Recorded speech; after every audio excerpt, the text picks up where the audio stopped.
واقعہ سنا کے بات مکمل کرتا ہوں. ایک بزرگ تھے, حج کے سفر پر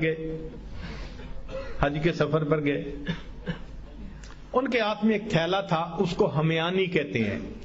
یہ ایسے عورتوں کا پرس ہوتا ہے نا, تو مردوں کے ہاتھ میں ایسے تھیلے ہوتے تھے پہلے, اس میں اپنی ضرورت کی چیزیں ڈال لیتے تھے. تو وہ ہمیانی تھی ان کی, اس میں ان کے پیسے بھی تھے, سارا کچھ تھا. ایک نوجوان آیا اور اس نے جلدی سے دوڑتے ہوئے جو ہمیانی ان سے چھینی اور چھین کے بھاگ گیا. اب وہ بزرگ بڑے حیران کہ کوئی نوجوان میرے پیسے ہمیانی سب کچھ چھین کے بھاگ گیا. تھوڑی دیر انہوں نے دیکھا, پھر اپنے گھر کی طرف چل پڑے.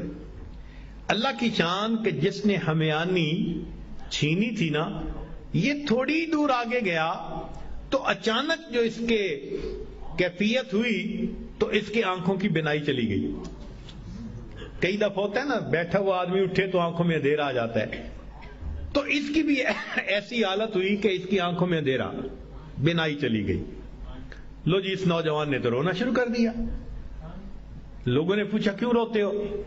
کہنے لگا کہ میں نے ایک بندے کا تھیلا چھینا, پیسے چھینے, مجھے لگتا ہے اس نے بد دعا کی, اللہ نے میری بینائی چھین لی.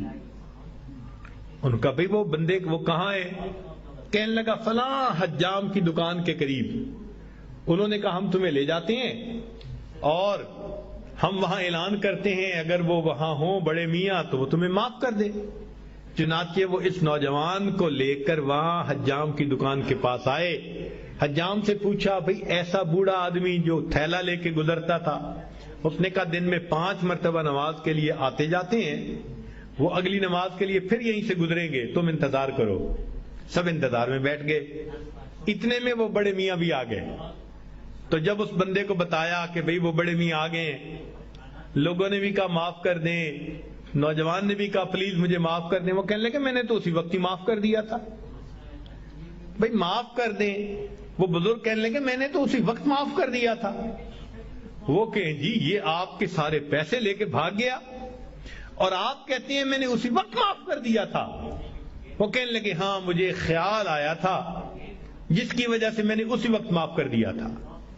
تو لوگوں نے پوچھا کیا خیال آیا تھا؟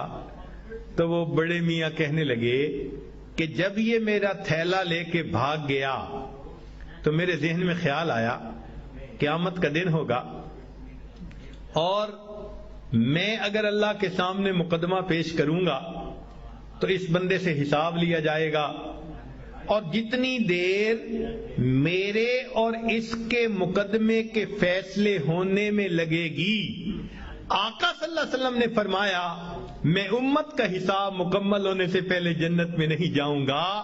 تو خیال آیا کہ جتنی دیر میرے مقدمے میں لگے گی, میری وجہ سے میرے آقا صلی اللہ علیہ وسلم کو جنت میں جانے میں دیر لگے گی, میں نے معاف کر دیا.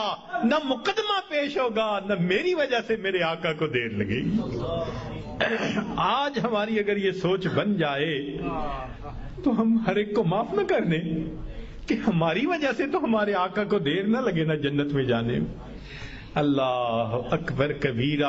رب کریم ہمیں وہ ظرف عطا فرمائے, ہم اللہ کے بندوں کو اللہ کے لیے